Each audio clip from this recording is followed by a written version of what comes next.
Et bonjour à tous, aujourd'hui on se retrouve dans une nouvelle vidéo, un peu spéciale, oui et non. En fait on va voir comment nettoyer entièrement l'ordinateur, donc là, on va faire 3 vidéos, donc une vidéo de démontage, une vidéo de nettoyage et une vidéo du remontage. Donc là on va attaquer la première vidéo, c'est-à-dire la vidéo de démontage de l'ordinateur.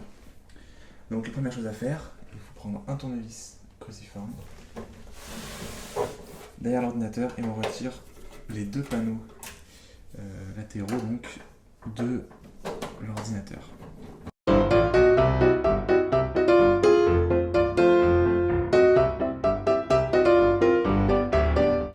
Voilà, donc une fois qu'on a fait ça, on va s'intéresser un peu à ce qu'il y a à l'intérieur de cet ordinateur. Déjà, on va découvrir plusieurs choses. Donc en haut, on se retrouve avec l'alimentation.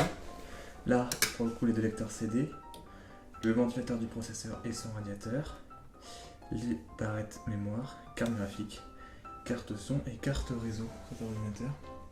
En plus, le disque dur est là et on a un lecteur disquette puisque c'est un ancien ordinateur, je le rappelle. Donc la première chose qu'on va faire, c'est qu'on va venir enlever les périphériques, c'est-à-dire lecteur CD et disque dur. Donc pour venir enlever le disque dur, c'est très simple, il y a des vis en fait qui sont fixées, on voit le disque ici.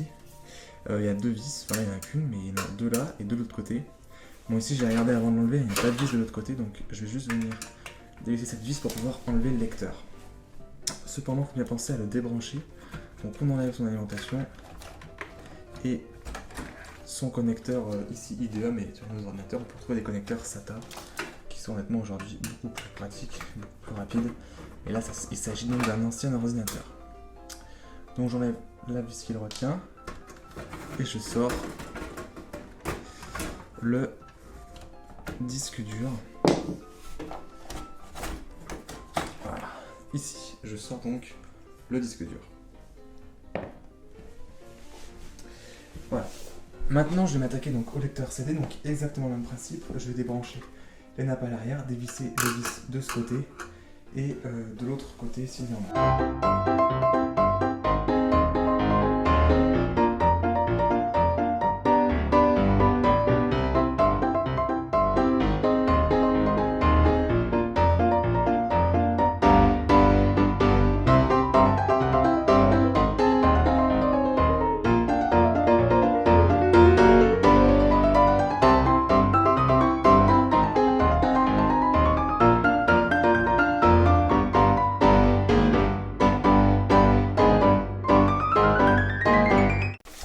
Donc on se retrouve donc avec notre ordinateur, hein, comme vous pouvez le voir, sans aucun périphérique, ni disque dur, ni lecteur CD.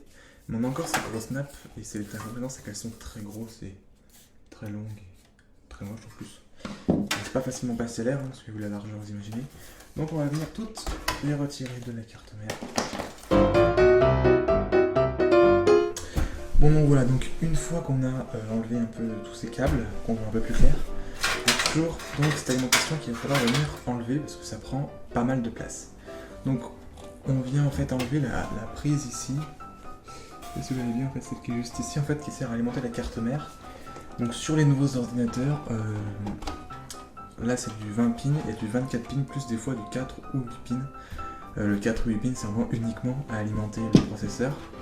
Donc en fait on peut voir là, il y a une petite encoche, donc il suffit juste d'appuyer dessus et de tirer et ça vient. Ensuite, pour venir démonter l'alimentation, il y a 4 vis derrière. Hein. Donc je sais pas si vous pouvez remonter. Ici voilà, 1, 2, 3, 4. Il y a ces 4 vis là à venir enlever.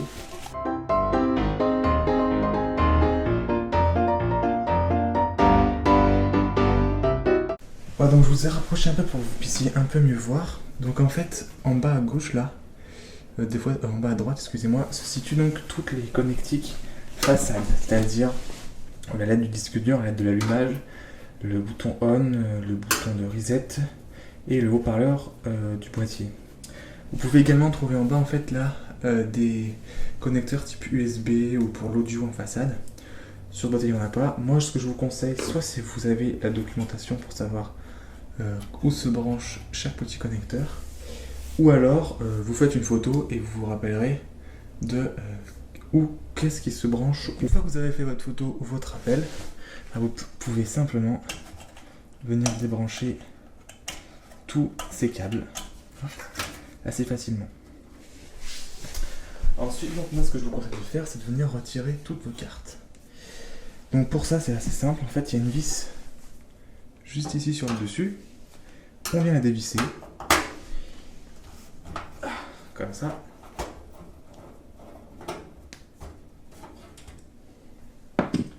Et ensuite on va venir tirer sur la carte, vers le haut.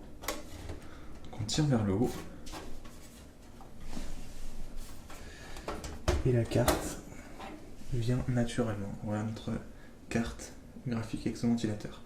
Sur certaines cartes graphiques, il y a un petit loquet derrière, là au niveau du port, à tirer pour qu'elle puisse partir. Mais sur les autres cartes, c'est pas le cas. Donc c'est parti, on démonte la carte son et la carte réseau dans la foulée.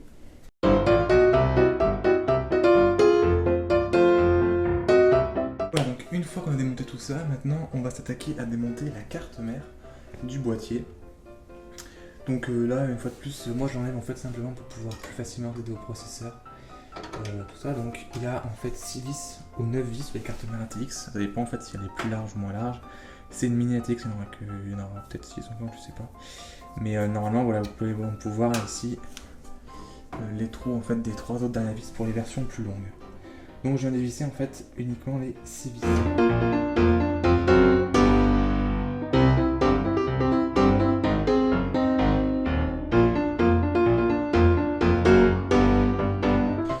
Donc voilà, j'ai dévissé en fait toutes les vis puisque il y en avait une de plus, j'avais pas vu, il y avait 7 vis sur cette carte mère. Bon, peut-être pas la T qui est en large, je ne sais pas. Et on va venir tirer par là en fait pour enlever la carte mère. Puis vers le haut. Hop. Et on a sorti la carte mère. On n'oublie pas qu'il y a une petite plaque derrière qui fait correspondre tout ça, mais bon, comme nous on ne change pas de boîtier, on n'a pas besoin de la retirer. Je pousse le boîtier et je vous mets la carte mère en face de vous. Voilà, donc on a démonté donc la carte mère avec le petit ventilateur qui est là. Maintenant ce qu'on va faire, c'est qu'on va venir enlever la rame, donc on pousse sur le côté comme ça, les deux languettes à droite et à gauche, et la rame vient. Ici c'est de la SD RAM, 3 barrettes.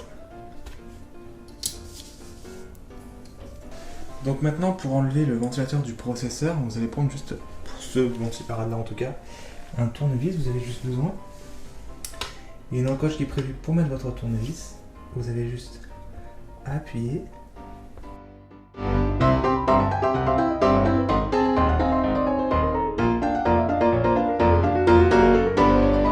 Voilà. Et normalement, hop, on n'oublie pas de déconnecter la prise du CPU. Et là on est face au processeur qui est ici en AMD. Pour retirer le processeur, il suffit de lever cette languette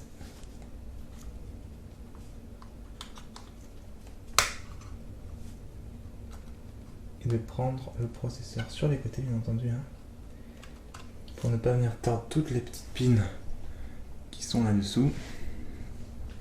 Et voilà, on a démonté entièrement l'ordinateur.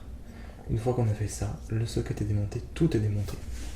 Voilà, donc j'espère que cette vidéo vous a plu. Moi je vous dis à très vite pour une nouvelle vidéo pour voir comment nettoyer en fait tout l'ordinateur qu'on vient de démonter et ensuite pour pouvoir le remonter.